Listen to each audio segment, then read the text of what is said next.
तो अज पंथ भी रुलिया ते ग्रंथ भी रुलिया, साडे सिद्धांत रुले।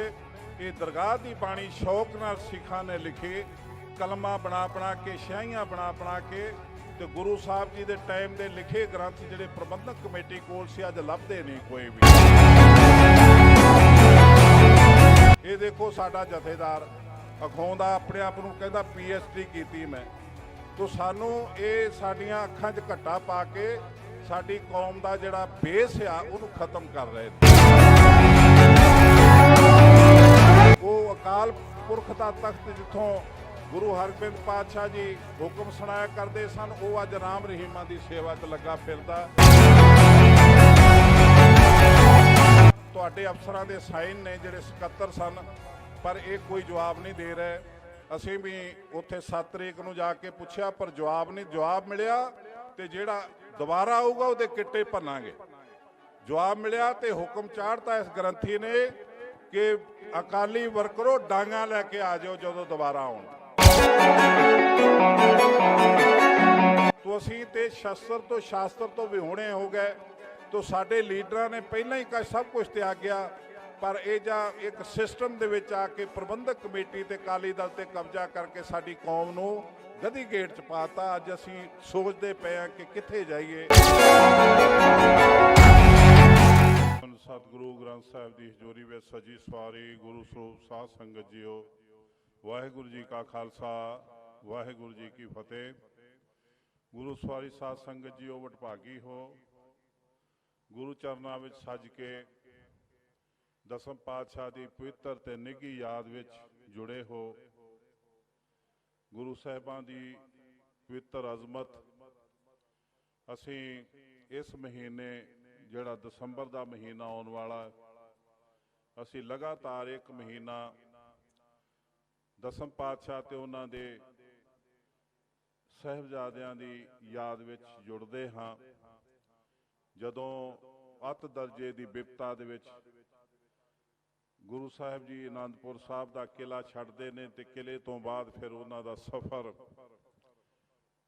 सरसा की नदी, भट्ट साहब, चमकौर साहब, माछीवाड़ा, फिर उस तो बाद खदराणे की ढाब ते दमदमा साहब तक का सफ़र, जिहड़ा एक महीना लगातार सिख संगतां परमात्मा की याद ते दसम पातशाह की पवित्र ते उन्हां दे साहिबजादियां की पवित्र याद विच जुड़दियां ने ते अपना जीवन सफल करदियां ने।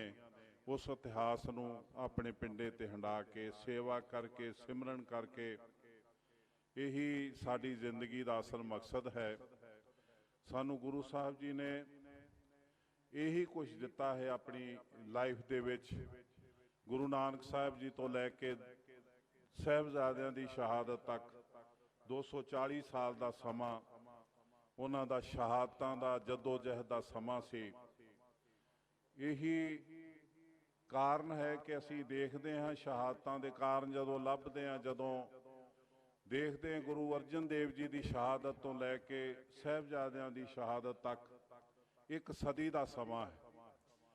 गुरु अर्जन देव जी की शहादत का सन देख लो, उस तो बाद साहिबजादियां की शहादत का सन देख लो, तरीक देख लो, तो एक सदी का समा है। तो ये समा बड़ी जदोजहद ते कुर्बानियां वाला समा है। गुरु हरगोबिंद पातशाह जी का इतिहास, गुरु तेग बहादुर साहब जी की शहादत, उस तो बाद छोटे साहिबजादियां की शहादत, वड्डे साहिबजादियां की शहादत, दसम पातशाह जी का नंदेड़ विच जाके शहादत का जाम पीना, ये बहुत लंबा समा सानू गुरु साहब जी ने शहादतां वाला दिता। पर इस समय दे विच इको गल सिखाई कि धर्म नहीं हारिया, शरीर दान दे दिते। तो साडे उस समय मुगल सरकार सी, उन्हां कोल इक्को ही लफ्ज़ हुंदा सी, इस्लाम कबूल करो या मौत। तो उदों बड़ी दृढ़ता दे नाल गुरु घर दे विच कुर्बानियां हुईयां। साहिबजादियां दी शहादत, माता गुजरी जी की शहादत, उस तो बाद गुरसिखां की शहादत बाबा बंदा सिंह बहादुर तो शुरू हुई। उन्हां दे 4 साला बेटे तो 740 सिखां दे गाटे लथे, ਬੀਬੀਆਂ ਨੇ ਮੀਰ ਮਨੂੰ ਦੀ ਜੇਲ੍ਹ 'ਚ ਪੀਸੇ ਤੇ ਬੱਚਿਆਂ ਦੇ ਟੋਟੇ ਗਲਾਂ 'ਚ ਪਵਾਏ। ਇਹ ਬੜਾ ਵਿਲੱਖਣ ਤੇ ਨਿਵੇਕਲਾ ਜਿਹਾ ਇਤਿਹਾਸ। ਇਸ ਇਤਿਹਾਸ ਤੋਂ ਬਾਅਦ ਸਾਨੂੰ ਜੋ ਕੁਛ ਮਿਲਿਆ ਉਹ ਸਾਨੂੰ ਧਾਰਮਿਕ ਤੇ ਪੋਲੀਟੀਕਲ ਆਜ਼ਾਦੀ ਤੇ ਇੱਕ ਕੌਮੀ ਰੁਤਬਾ ਮਿਲਿਆ ਤੇ ਅਸੀਂ ਸਰਦਾਰ ਅਖਵਾਏ। ਤੋ ਅੱਜ ਤੱਕ ਸਾਡਾ ਸੰਸਾਰ ਦੇ ਵਿੱਚ ਜਿੰਨਾ ਕੁ ਨਾਮ ਹੈ ਉਹ ਗੁਰੂ ਸਾਹਿਬ ਜੀ ਦੀ ਸ਼ਹਾਦਤ ਦਾ ਸਦਕਾ ਹੈ।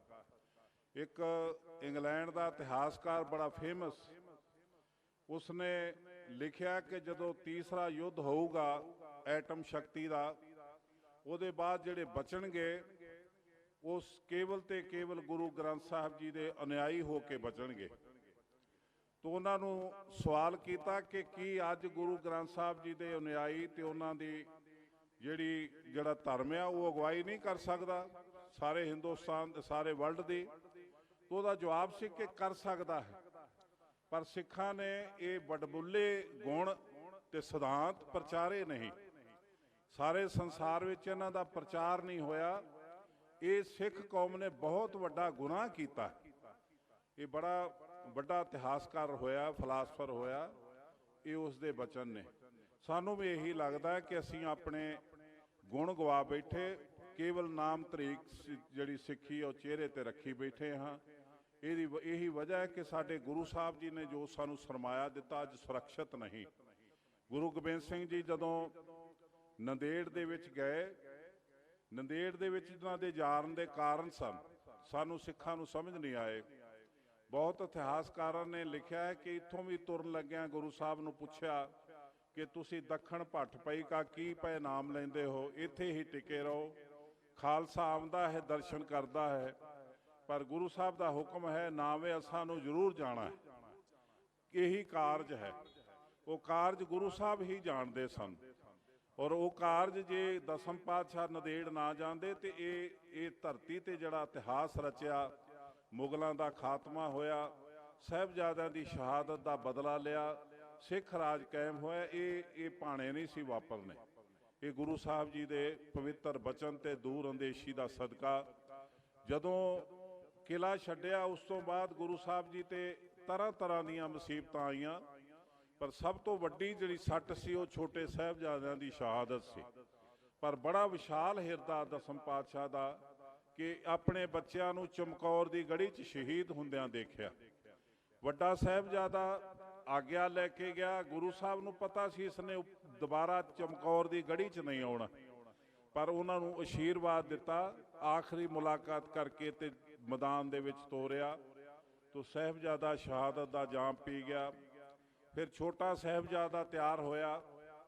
ਉਦੋਂ ਇਤਿਹਾਸਕਾਰ ਆਰੀਆ ਸਮਾਜੀ ਜਿਹਦਾ ਆਪਣਾ ਧਰਮ ਜਿਹੜਾ ਆਰੀਆ ਸਮਾਜ ਸੀ, ਜਿਹੜਾ ਇਹਨੇ ਬੜੀ ਵਫਾ ਦੇ ਨਾਲ ਇਤਿਹਾਸ ਲਿਖਿਆ, ਲਾਲਾ ਦੌਲਤ ਰਾਏ, ਉਹ ਲਿਖਦਾ ਕਿ ਮੈਂ ਦੇਖਦਾ ਕਿ ਰਿਸ਼ੀ ਮੁਨੀ ਬੜੇ ਵੱਡੇ ਹੋਏ, ਪਰ ਦਸਮ ਪਾਤਸ਼ਾਹ ਦਾ ਵਿਸ਼ਾਲ ਹਿਰਦਾ ਜਿਹੜਾ ਅਕਾਲ ਪੁਰਖ ਨੂੰ ਸਮਰਪਿਤ, ਉਹ ਉਹਨਾਂ ਦੀ ਚਮਕੌਰ ਦੀ ਗੜੀ ਚੋਂ ਦਿਸਦਾ। ਉਹ ਕਹਿੰਦੇ ਇੱਕ ਵੱਡਾ ਸਾਹਿਬਜ਼ਾਦਾ ਸ਼ਹੀਦ ਹੋ ਗਿਆ ਤੇ ਛੋਟੇ ਸਾਹਿਬਜ਼ਾਦੇ ਨੇ ਇਜਾਜ਼ਤ ਮੰਗੀ। तो गुरु साहब जी के सामने 15 साल का साहिबजादा इजाजत मंग रहा, तो गुरु साहब के सामने बच्चे का मोह, तो बच्चे के सामने पिता का प्यार। तो इजाजत मंगते नूं दसम पातशाह ने आशीर्वाद दे के कहा कि जाओ बेटा, अपने असूलों मेरे असूलों की दस्तावेज ते अपने खून की स्याही नाल साइन करो, ताकि मेरा इकरार किया होया अकाल पुरख नाल निभ जाए। तो उदों लाला दौलत राय जी लिखते हैं कि दसम पातशाह नूं पता सी कि मेरा दूजा साहिबजादा भी चमकौर की गढ़ी चों जदों थल्ले उतरिया तो दोबारा नहीं मिलना, तो बच्चे नूं भी पता सी कि मैं पिता नूं नहीं मिलना।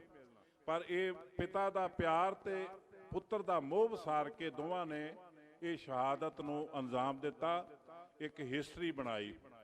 उस तो बाद छोटे साहिबजादियां दी दास्तां बड़ी दृढ़ता वाली, ते बड़े छोटे साहब जिन्नी छोटे उम्र के साहिबजादे उन्ना वड्डा फैसला, उन्ना वड्डा उन्हां दे सामने इतिहासक ये फैसला जिहड़ा डिसीजन लैन वाला सी। उन्हां नूं 3 दिन तसीहे दिते। तो आखिरी दिन जदों नीआं च चिणे गए तो उदों बेहोशी की हालत च बाहर आए। तो उदों भी पेश किए गए तीसरे दिन सूबे दे, तो सूबे ने फिर उही लालच दिते हूरां दे जगीरां दे। पर साहिबजादियां ने कहा कि असीं अपना धर्म नहीं त्यागना, अपने दादे की पग नूं दाग नहीं लगन देना, जो तेरे जी आवे कर वेख, सानू ना आजमा बार बार, ये फैसला नहीं चेंज होना। तो उस समय इतिहास में लिखिया करो जिबा इन मारो जान का हुक्म होया, जिबा करके साहिबजादियां नूं मारो। उस समय एक इतिहासकार लिखता है कि हूँ तो वहां थे शुरावारो दे गोडे हेठ कर जिबा डारो, तड़प तड़प गई जिंद उड़ाए ए शी खोर दोए दे कतलाए। ये रतन सिंह भंगू मताब सिंह मीरा कोटिए का पोतरा, वो लिखता है कि उत्थे दो छुरियां वाले सीगे जलाद, तो उन्होंने गोडियां हेठ दे के जिबा कीते साहिबजादे। तो उस पुरातन इतिहासकार दूना सिंह हंडूरिया लिखता है दोए कटार दुष्ट लहता आए, हाथ कांप ते स्नेह चलाए। वो दोवें जलाद जिहड़े सी कटारां लैके धा के आए, ते जदों उन्होंने छुरियां चलाइयां जालमां दे हथ नहीं कंबे। तो उस समय एडी वड्डी शहादत हुई साहिबजादियां दी, जिस शहादत ने हनेरा ही कर दिता संसार दे विच। पर यह अकाल पुरख जानदा सी कि इस शहादत तो बाद उजाला होना। उदों बाद बाबा बंदा सिंह बहादुर आया, उसने चप्पड़ चिड़ी के मैदान च ढाया वजीर खान। तो उस वजीर खान नूं जख्मी होए नूं धो के लिया सरहंद दे विच, ते सरहंद दे विच लिया के इतिहासकार लिखदा फिर जीवत ही अग्नि बीच साड़े पाए वजीदा नीच, वजीद खान नीच नूं जिउंदे नूं अग च साड़िया। तो जिहड़े दुष्ट सी, जिहड़े तमाशबीन सी, उस समय जदों ये शहादत हुई तो कोई निशाने फुंडदा सी, कोई कुछ करदा सी, साहिबजादियां नूं यातनावां दित्तियां। तो उन्हां लई इतिहासकार लिखदा उल्टे कर बिरछन के संगे बांध बांध मारे दुर टंगे। बंदा सिंह बहादुर ने रुखां नाल लटका लटका के मारे। तो बड़ा वड्डा बदला लैके ते सानू सिख राज दिखाया ते तुहानू मजारियां तो जिमीदार बनाया। अज साडा लीडर 25 साल राज करके नीली पग बन के तुहानू जिमीदारां तो मजारे बना के जा रहा, तुहाडी कबर खोद के जा रहा, ते अपने हथी खोद के जा रहा। ये साडा दुखांत है अज दा। तो गुरु साहब जी दे ये जिहड़े गुरु साहब जी दे इतिहास दे पन्ने ने, ये साडी जिंदगी नूं झंजोड़दे आ कि असीं गुरु साहब जी दे हो के रहीए। गुरु साहब जदों नदेड़ दे विच गए, उत्थे भी एक तीर अंदाजी हुई गोदावरी दे नदी दे कंढे ते। बहादुर शाह ने बुलाया तो गुरु साहब ने तीर अंदाजी दे विच अपने जौहर दिखाए, ते गुरु साहब दे मुकाबले ते कोई उतरिया नहीं। तो उत्थे इतिहास लिखता है कि दो पठान मिले जिन्हां ने गुरु साहब नूं मत्था टेकिया ते कहा कि असीं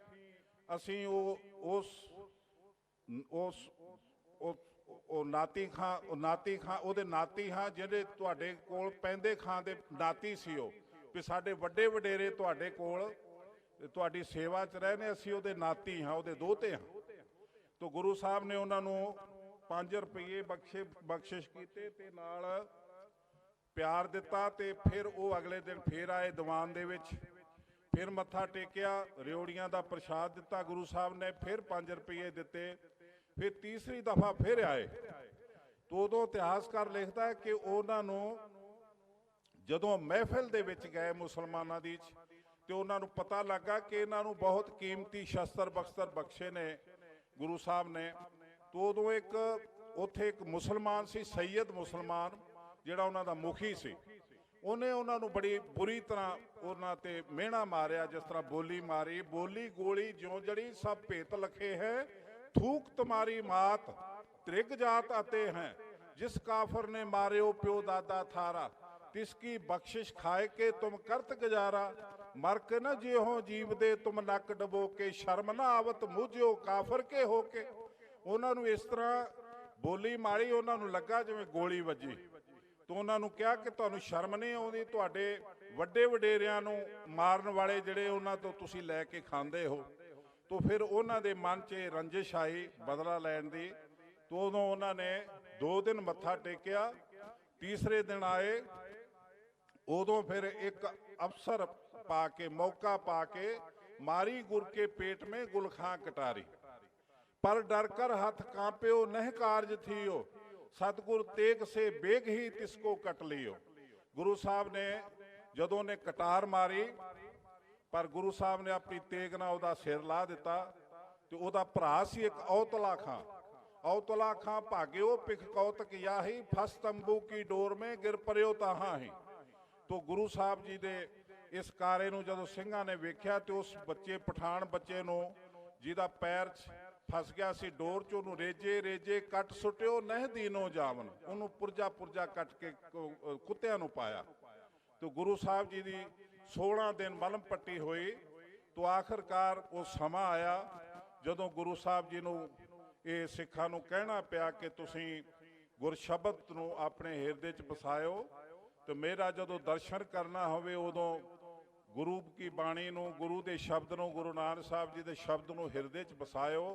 जदों मेरा दीदार करना होवे उदों पंजां सिखां चों करियो। असीं उदों तो लैके पंजां सिखां नूं सब तो पहलां प्रशाद मिलदा देखदे हां। पंज सिंह साहिबान जिहड़े अज असीं बनाउने गुरु साहब जी का शरीर का प्रतीक ने। ये गल वखरी कि अज वो नौकर बन गए, दिहाड़ियां ते काम कर रहे ते निगुरियां दे पेट पालते पे ते निगुरियां दे हुक्म पालते पे ने। लेकिन जेडे पंज प्यारे गुरु साहब ने बनाए सी वो चमकौर की गढ़ी च किते गुरु साहब नूं भी उन्होंने सामने खड़ा कर लिया। इन्हां उन्हां दे विच अपने आप च आत्म विश्वास सी। तो पंज प्यारियां नूं गुरु साहब ने ये कहा कि मेरी आत्मा ग्रंथ विच, प्राण पंथ विच, मेरी आत्मा गुरु ग्रंथ साहब विच है। जदों दीदार करने होण गुरु ग्रंथ साहब नूं पढ़िओ। ते मेरा शरीर पंज प्यारे ने, जदों मेरा दर्शन करना होवे पंजां चों करिओ। तो खालसा जी उस समय तो लैके असीं पंजां सिखां नूं सब तो पहलां प्रशाद दिंदे आ, जिहड़ा गुरु साहब नूं सब तो पहलां मिलदा सी। पंजां सिखां नूं दे के फिर संगत च वरताया जांदा। तो गुरु साहब नूं सिखां ने कहा जी सच्चे पातशाह तुसीं तैयारी करी बैठे हो, असीं मत्था कित्थे टेकांगे। तो गुरु साहब दा हुक्म सी मैं खालसा अकाल को सौंपा, जो खालसे की रहत पचारेगा तिसका बेली हाँ। जब यह गहे विपरण की रीत मैं ना करूं इनकी प्रतीत। तो गुरु साहब का हुक्म सी खालसे नूं रहत विच रहे, ते रहत विच रहण वाला खालसा जिहड़ा होगा मैं उहदा मित्र हाँ, मैं उहदे अंग संग हाँ, दूसरियां नूं कर्म कांडियां नूं नहीं। तो गुरु साहब जी ने अपनी तैयारी आप की। तो वो जो समा सी उस तो बाद सानू अज जिहड़ा रुतबा मिलिया पंथ के ग्रंथ का, ये गुरु साहब जी के हुक्म ते बचन ने। ये गुरता गद्दी पंथ के ग्रंथ दी है। तो अज पंथ भी रुलिया ते ग्रंथ भी रुलिया, साडे सिद्धांत रुले। ये दरगाह की बाणी शौक नाल सिखां ने लिखी, कलमा बना बना के, शाहियां बना बना के। तो गुरु साहब जी के टाइम के लिखे ग्रंथ जिहड़े प्रबंधक कमेटी कोल सी अज लभदे नहीं कोई भी। ये 200 ग्रंथ से जिहड़ा ब्लू स्टार च फौज लै गई। तो फौज ने फिर वापस किए, पर वो 200 ग्रंथ हथ लिखत जिन्हां च एक बाबा हरदास सिंह वाली पोथी जिहड़ी सुनहरी अखरां च लिखी सी, एक वो पोथी 63-64 ग्रंथ दसम पातशाह दी काल दे समय लिखे हुए। वो गुम ने 200 ग्रंथ पूरा, 2 ਉਹਦੇ ਵਿੱਚ दसम ग्रंथ दीयां बीड़ां हथ लिखत ते 28 हुक्मनामे गुरु साहबां दे। इन्हां तो इलावा 2 जन्म साखियां। ये सानू अज कमेटी जवाब नहीं दे रही, ना पब्लिक नू, ना प्रैस नू, ना कोर्ट नू। 2008 तो लैके हाई कोर्ट पुछ रहा प्रबंधक कमेटी नू कि खजाना कित्थे है, जिहड़ा 90 तो पहलां तुहानू सौंप चुकी है CBI, होम मिनिस्ट्री ते 4 तुहाडे अफसरां दे साइन ने जिहड़े 77 सन, पर एक कोई जवाब नहीं दे रहे। असीं भी उत्थे 7 तरीक नू जाके पुछया पर जवाब नहीं, जवाब मिलिया ते जिहड़ा दोबारा आऊगा उहदे किट्टे भन्नांगे। जवाब मिलिया ते हुक्म चाढ़ता इस ग्रंथी ने कि अकाली वर्करो डांगा लैके आ जाओ जदों दोबारा आउण। जदों असीं हिसाब पुछिए कि गुरु ग्रंथ साहब दीयां बीड़ां कित्थे गईयां, साडी कौम दा बेस कित्थे गया, ते कहंदे तरीका ठीक नहीं, ये पिरत ठीक नहीं। पर जदों उत्थे साडीआं बाहां तोड़दे ने, लत्तां तोड़दे ने, वो पिरत ठीक है। ये देखो साडा जथेदार अखाउंदा अपने आप नूं कहंदा PhD कीती मैं। तो सानू ये साडीआं अखां 'च घट्टा पा के साडी कौम दा जिहड़ा बेस आ उहनूं खत्म कर रहे ने, साडी कौम दी होंद नूं खत्म कर रहे ने। एक साडी हिस्टरी ਉਹ ਵੀ ਪੱਥਰਾਂ 'ਚ ਮੜੀ ਗਈ, ਉਹ ਵੀ ਸੰਖਮਰ ਦੇ ਪੱਥਰਾਂ 'ਚ ਮੜੀ ਗਈ, ਦਿਸਦੀ ਨਹੀਂ। ਇੱਕ ਸਾਡਾ ਇਤਿਹਾਸ ਜਿਹੜਾ ਲਿਖਿਆ ਉਹ ਲੱਭਦਾ ਨਹੀਂ, ਤੇ ਫਿਰ ਸਾਡੀ ਕੌਮ ਦੀ ਹੋਂਦ ਕਿੱਥੇ ਰਹੂਗੀ। ਸਾਨੂੰ ਗੁਰੂ ਸਾਹਿਬ ਨੇ ਕਿਹਾ ਸ਼ਸਤਰ ਤੇ ਸ਼ਾਸਤਰ ਦੇ ਧਾਰਨੀ ਹੋਇਓ, ਅਸੀਂ ਸਖਣੇ ਆ। ਨਾ ਸਾਡੀ ਆਤਮਾ 'ਚ ਪ੍ਰਮਾਤਮਾ ਦਾ ਨਾਮ ਹੈ, ਨਾ ਬਾਣੀ ਹੈ, ਤੇ ਨਾ ਸਾਡੇ ਸਰੀਰ ਤੇ ਸ਼ਸਤਰ ਹਨ ਜਿਹੜੇ ਦੁਸ਼ਮਣ ਲਈ ਜ਼ਰੂਰੀ ਨੇ। ਦੁਸ਼ਮਣ ਨੂੰ ਨੀਵਾਂ ਦਿਖਾਉਣ, ਉਹਨੂੰ ਭਜਾ ਦੇਣ, ਉਹਦੇ ਲਈ ਜ਼ਰੂਰੀ ਨੇ। ਗੁਰੂ ਸਾਹਿਬ ਨੇ ਇਸੇ ਕਰਕੇ ਕਿਹਾ ਸੀ, ਇਹ ਮੋਰ ਆਗਿਆ ਸੁਣੋ ਲੈ ਪਿਆਰੇ, ਬਿਨਾ ਸ਼ਸਤਰ ਕੇ ਸੰਗ ਦੇਹੂ ਨਾ ਦਦਾਰੇ। ਤੋ ਬਿਨਾ ਸ਼ਸਤਰ ਕੇ ਸੰਗ ਨਰੂ ਭੇਡ ਜਾਨੋ, ਗਹੇ ਕਾਨ ਤਾਕੇ ਕਿਤੇ ਲੈ ਸਦਾਨੋ। ਤੋ ਅਸੀਂ ਤੇ ਸ਼ਸਤਰ ਤੋਂ ਸ਼ਾਸਤਰ ਤੋਂ ਵਿਹੋਣੇ ਹੋ ਗਏ। ਤੋ ਸਾਡੇ ਲੀਡਰਾਂ ਨੇ ਪਹਿਲਾਂ ਹੀ ਸਭ ਕੁਝ ਤਿਆਗਿਆ, ਪਰ ਇਹ ਜਾਂ ਇੱਕ ਸਿਸਟਮ ਦੇ ਵਿੱਚ ਆ ਕੇ ਪ੍ਰਬੰਧਕ ਕਮੇਟੀ ਤੇ ਅਕਾਲੀ ਦਲ ਤੇ ਕਬਜ਼ਾ ਕਰਕੇ ਸਾਡੀ ਕੌਮ ਨੂੰ ਗਧੀ ਗੇਟ 'ਚ ਪਾਤਾ। ਅੱਜ ਅਸੀਂ ਸੋਚਦੇ ਪਏ ਹਾਂ ਕਿ ਕਿੱਥੇ ਜਾਈਏ ਤੇ ਕਿਵੇਂ ਆਪਣੇ ਇਤਿਹਾਸ ਨੂੰ, ਆਪਣੇ ਸਿਧਾਂਤ ਨੂੰ ਕਿਵੇਂ ਬਚਾਈਏ। ਆਪਣੇ ਇਹ ਸ਼ਾਨਾ ਬਤਾ ਇਤਿਹਾਸ ਜਿਹੜਾ ਅਕਾਲ ਤਖਤ ਸਾਹਿਬ ਦਾ ਗੁਰੂ ਸਾਹਿਬ ਜੀ ਦੀ ਸੱਚੀ ਪਾਤਸ਼ਾਹੀ ਆ, ਉਹ ਸੱਚੀ ਪਾਤਸ਼ਾਹੀ ਨੂੰ ਔਰੰਗਜ਼ੇਬ ਦੀ ਪਾਤਸ਼ਾਹੀ ਪੈਰਾਂ ਥੱਲੇ ਲਤਾੜਦੀ ਪਈ ਆ। ਉਹ ਅਕਾਲ ਪੁਰਖ ਦਾ ਤਖਤ ਜਿੱਥੋਂ ਗੁਰੂ ਹਰਗੋਬਿੰਦ ਪਾਤਸ਼ਾਹ ਜੀ ਹੁਕਮ ਸੁਣਾਇਆ ਕਰਦੇ ਸਨ, ਉਹ ਅੱਜ ਰਾਮ ਰਹੀਮਾਂ ਦੀ ਸੇਵਾ 'ਚ ਲੱਗਾ ਫਿਰਦਾ। ਇੱਥੇ ਆ ਕੇ ਸਾਡੀ ਕੌਮ ਖਤਾ ਖਾ ਗਈ ਆਪਣੇ ਲੀਡਰ ਚੁਣਨ ਦੇ ਵਿੱਚ। ਤੁਸੀਂ ਸੁਚੇਤ ਰਹੋ ਤੇ ਆਪਣੇ ਸਿਸਟਮ ਨੂੰ ਚੇਂਜ ਕਰਨ ਲਈ, ਬਦਲਾਅ ਲਿਆਉਣ ਲਈ, ਕੌਮੀ ਜ਼ਿੰਦਗੀ ਨੂੰ ਥਾਂ ਤੇ ਲਿਆਉਣ ਲਈ ਆਪਣੇ ਆਪਣੇ ਫਰਜ਼ ਅਦਾ ਕਰਿਓ। ਆਪਣੀ ਵੋਟ ਜ਼ਰੂਰ ਪਾਇਓ। ਜਿਹੜੇ ਨੌਜਵਾਨ ਵੀਰ ਕੇਸਾਂ ਦੀ ਬੇਅਦਬੀ ਕਰਦੇ ਨੇ, ਇਹ ਸਾਬਤ ਸੂਰਤ ਹੋਣ, ਕਿਉਂਕਿ ਸਾਬਤ ਸੂਰਤ ਦੀ ਹੀ ਵੋਟ ਪੈਣੀ ਹੈ। ਇੱਕ ਜਦੋਂ ਵੋਟ ਬਣਾਉਣੀ ਉਦੋਂ ਸਿੰਘ ਤੇ ਕੌਰ ਸ਼ਬਦ ਨਾਲ ਜ਼ਰੂਰ ਲਿਖਵਾਇਓ। ਤੇ ਜਦੋਂ ਵੀ ਇਹ ਮੌਕਾ ਮਿਲਦਾ ਉਦੋਂ ਤੁਸੀਂ ਆਪਣਾ ਆਪਣਾ ਯੋਗਦਾਨ ਪਾ ਕੇ ਗੁਰੂ ਘਰ ਦੀ ਸਹਾਇਤਾ ਲਈ ਖੜੇ ਹੋਣਾ, ਤਾਂ ਇਹ ਗੁਰੂ ਨਾਨਕ ਦਾ ਦਰ ਤੇ ਘਰ ਜਿਹੜਾ ਉਹ ਸੁਰੱਖਿਅਤ ਰਹੂਗਾ। ਸਾਨੂੰ ਉਸ ਤੋਂ ਬਾਅਦ ਗੁਰੂ ਸਾਹਿਬ ਦਾ ਜਿਹੜਾ ਹੁਕਮ ਸੀ ਕਿ ਮੇਰਾ ਸ਼ਬਦ, ਮੇਰੀ ਆਤਮਾ ਗੁਰ ਸ਼ਬਦ ਹੈ, ਤੇ ਗੁਰੂ ਨਾਨਕ ਸਾਹਿਬ ਜੀ ਦੇ ਸ਼ਬਦ ਨੂੰ ਹਿਰਦੇ 'ਚ ਵਸਾਇਓ। ਇਸ ਬਾਣੀ ਨੂੰ ਗੁਰੂ ਰਾਮਦਾਸ ਜੀ ਨੇ ਗਰੰਟੀ ਦੇ ਕੇ ਗਵਾਹੀ ਦਿੱਤੀ ਹੈ, ਸਤਿਗੁਰ ਕੀ ਬਾਣੀ ਸਤ ਸਤ ਕਰ ਜਾਣੋ ਗੁਰ ਸਿੱਖੋ, ਹਰ ਕਰਤਾ ਆਪ ਮੋਹ ਕਢਾਏ। ਇਹ ਅਕਾਲਪੁਰ ਸੱਚੇ ਵਾਹਿਗੁਰੂ ਦੀ ਬਾਣੀ, ਦਰਗਾਹ ਦੀ ਬਾਣੀ, ਇਹ ਉਹਦੇ ਹੁਕਮ ਦੇ ਨਾਲ ਗੁਰੂ ਦੇ ਮੁਖਾਰਬਿੰਦ ਚੋਂ ਨਿਕਲੀ ਹੈ। ਇਸ ਨੂੰ ਸਤ ਸਤ ਕਰਕੇ ਜਾਣੋ। ਇਹ ਬਾਣੀ ਮਹਾਂਪੁਰਖ ਕੀ ਨਿਜ ਘਰ ਵਾਸਾ ਹੋਏ। ਗੁਰੂ ਸਾਹਿਬ ਫਰਮਾਉਂਦੇ ਨੇ, ਆਵੋ ਸਿੱਖ ਸਤਿਗੁਰੂ ਕੇ ਪਿਆਰਿਓ, ਗਾਵੋ ਸੱਚੀ ਬਾਣੀ। ਬਾਣੀ ਤਾਂ ਗਾਵੋ ਗੁਰੂ ਕੇਰੀ, ਬਾਣੀਆਂ ਸਿਰ ਬਾਣੀ। ਬਾਣੀਆਂ ਵਿੱਚੋਂ ਸ਼੍ਰੋਮਣੀ ਬਾਣੀ ਸਤਿਗੁਰੂ ਦੀ ਬਾਣੀ, ਅੰਮ੍ਰਿਤ ਬਾਣੀ, ਅਕਾਲਪੁਰ ਸੱਚੇ ਵਾਹਿਗੁਰੂ ਦੀ ਬਾਣੀ ਸਾਡੇ ਕੋਲ ਸਾਨੂੰ ਗੁਰੂ ਸਾਹਿਬਾਂ ਨੇ ਬੜੀਆਂ ਸ਼ਹਾਦਤਾਂ ਤੋਂ ਬਾਅਦ ਦਿੱਤੀ ਆ। ਇਹਨੂੰ ਆਪਾਂ ਸਿਰਫ ਮੱਥਾ ਟੇਕਣ ਤੱਕ ਨਾ ਰੱਖੀਏ, ਇਹਨੂੰ ਆਪਣੇ ਹਿਰਦੇ 'ਚ ਵਸਾਈਏ। ਸਰ ਗੁਰੂ ਸਾਹਿਬ ਦਾ ਹੁਕਮ ਹੈ, ਜਦੋਂ ਤੁਸੀਂ ਅੱਖਾਂ ਨਾਲ ਦੀਦਾਰ ਕਰੋਗੇ, ਜੀਭ ਦੇ ਨਾਲ ਗਾਓਗੇ, ਜੀਭ ਦੇ ਨਾਲ ਗਾਇਆ ਸ਼ਬਦ ਜਿਹੜਾ ਕੰਨਾਂ ਨਾਲ ਸੁਣੋਗੇ, ਉਦੋਂ ਤੁਹਾਡੀ ਜਿੰਦ ਵਿੱਚ ਰਸ ਜਾਊਗਾ। ਉਹ ਤੁਹਾਡੀ ਆਤਮਾ ਦੀ ਖੁਰਾਕ ਹੋਊਗਾ, ਤੁਹਾਡੀ ਆਤਮਾ ਦੇ ਵਿੱਚ ਰੋਸ਼ਨੀ ਹੋਊਗੀ। ਇਹ ਅਕਾਲਪੁਰ ਸੱਚੇ ਵਾਹਿਗੁਰੂ ਦੇ ਨੂਰ ਦਾ ਪ੍ਰਕਾਸ਼ ਹੋਊਗਾ, ਫਿਰ ਤੁਹਾਡੀ ਜ਼ਿੰਦਗੀ ਸਫਲ ਹੋਊਗੀ। ਤੇ ਅਸੀਂ ਸਾਰੇ ਗੁਰੂ ਸਾਹਿਬ ਜੀ ਨੂੰ ਮੱਥਾ ਟੇਕ ਕੇ ਸੁਖਣਾ ਸੁਖਣ ਤੱਕ ਸੀਮਤ ਨਾ ਰਹੀਏ। ਸਾਡੀ ਜ਼ਿੰਦਗੀ ਦੀ ਇਹ ਖੁਰਾਕ ਹੈ। ਇਹੀ ਵਿਚੋਲਗੀ ਗੁਰੂ ਸਾਹਿਬ ਨੇ ਦਰਗਾਹ ਦੀ ਕੀਤੀ। ਜੈਸਾ ਸਤਿਗੁਰ ਸੁਣੀਦਾ ਤੈਸੋ ਹੀ ਮੈਂ ਡੀਠ, ਵਿਛੜਿਆ ਮੇਲੇ ਪ੍ਰਭੂ ਹਰ ਦਰਗਹਿ ਕਾ ਬਸੀਠ। ਹਰ ਨਾਮੋ ਮੰਤਰ ਦੜਾਏਂਦਾ, ਹਰ ਕੱਟੇ ਹੋਮੇ ਰੋਗ। ਨਾਨਕ ਸਤਿਗੁਰ ਤਿਨਾ ਮਿਲਾਇਆ, ਜਿਨ੍ਹਾਂ ਤੁਰੇ ਪਿਆ ਸੰਜੋਗ।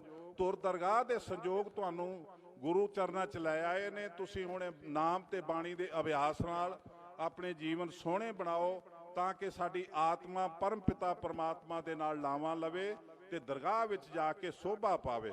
ਤੇ ਅਸੀਂ ਇਸ ਲੋਕ ਵਿੱਚ ਆਉਣ ਵਾਲੀ ਪਨੀਰੀ ਨੂੰ ਇਹ ਖਾਲਸਾ ਧਰਮ ਸੁਰੱਖਿਅਤ ਦੇ ਕੇ ਜਾਈਏ, ਤੇ ਪ੍ਰਲੋਕ ਵਿੱਚ ਸਾਡੇ ਗੁਰਪਿਤਾ ਦਸਮ ਪਾਤਸ਼ਾਹ ਸਾਨੂੰ ਪਿਆਰ ਨਾਲ ਗੱਲ ਨਾ ਲਾਉਣ।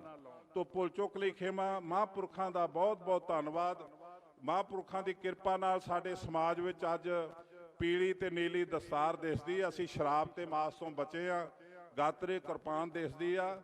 ਇਹ ਮਹਾਂਪੁਰਖਾਂ ਦੀਆਂ ਕਿਰਪਾ ਨੇ। ਜਿੰਨੇ ਸਾਡੇ ਜਿਹੜੇ ਪ੍ਰਾਤਨ ਸਮੇਂ ਤੋਂ ਬਾਬਾ ਵੀਰ ਸਿੰਘ ਨਰੰਗਾਬਾਦ ਵਾਲੇ ਮਹਾਂਪੁਰਖ ਹੋਏ ਨੇ, ਜਿਨ੍ਹਾਂ ਨੇ ਸ਼ਹਾਦਤ ਦਾ ਜਾਮ ਪੀਤਾ, ਖਾਲਸਾ ਰਾਜ ਨੇ ਤੋਪ ਨਾਲ ਆਇਆ। ਸਾਡੀ ਕੌਮ ਦਾ ਦਿਖਾਂਤ ਦੇਖੋ ਕਿ ਸਾਡਾ ਇੱਕ ਸ਼੍ਰੋਮਣੀ ਸੰਤ, ਜਿਹਨੂੰ ਲਾਹੌਰ ਦਰਬਾਰ ਦੀ ਖਾਲਸਾ ਫੌਜ ਨੇ ਉਡਾਇਆ ਤੋਪਨਾ ਤੇ ਹੁਕਮ ਕਿਹਦਾ? ਡੋਗਰਿਆਂ ਦਾ। ਇਹ ਸਾਡੇ ਵਰਤਾਰੇ ਬੰਦਾ ਸਿੰਘ ਬਹਾਦਰ ਵਰਗਿਆਂ ਨੂੰ ਸਾਡੇ ਆਪਣਿਆਂ ਨੇ ਮਰਵਾਇਆ। ਤੋਂ ਅਸੀਂ ਉਦੋਂ ਤੋਂ ਲੈ ਕੇ ਖਤਾ ਖਾਈ ਜਾਂਦੇ ਹਾਂ ਡੋਗਰਿਆਂ ਦਾ।